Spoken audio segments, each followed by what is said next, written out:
Hi,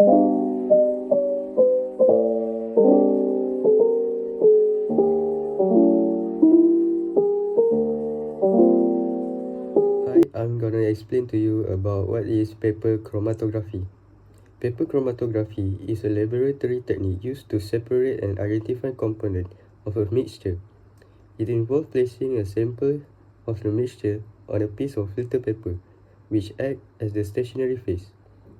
The paper is then dipped into a solvent known as the mobile phase, which travels up the paper by capillary action. As the solvent moves, it carries the component of the mixture at different rates based on their solubility and affinity for the paper, allowing for separation. This method is commonly used to analyze pigment, amino acid, or other small molecules in mixture. So next, we're going to talk about types and modes of paper chromatography. There is two types of paper chromatography. So the first one is paper partition chromatography. The second one is absorption paper chromatography. In paper chromatography, there is five modes, which is the first one is ascending chromatography, descending chromatography, ascending descending mode, circular or radial mode, and the last but not least is two-dimensional chromatography. This is the use and application of paper chromatography. It is used for the separation of a mixture having polar and non-polar compound.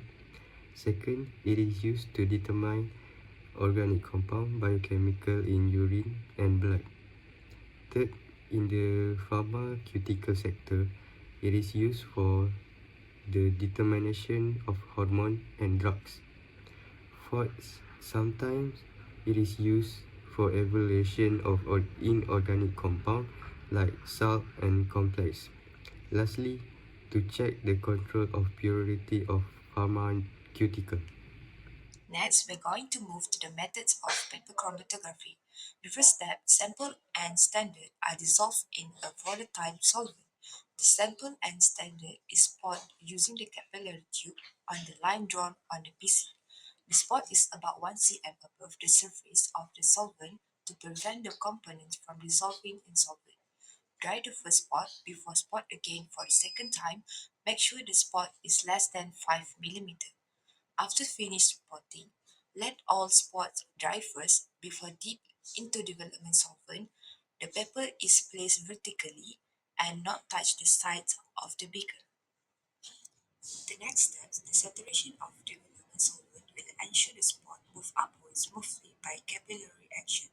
From the chromatograph paper, we can identify the chromatograph spots of the sample by comparing the RF sample to the standard. Here is the observed value for the Rosal or Rosobo, or the scientific name is Hibiscus sp, extracting using acetone solvent. The table shows the distance traveled by each pigment and the solvent, along with their calculated RF value. The solvent traveled a consistent distance of 8.25 centimeters in all cases. The pigments observed include blue, red, purple and green with their respective distance list. The data shows the blue pigment moved the furthest, which is the retention factor's value is 0.93, while the green pigment moved the least.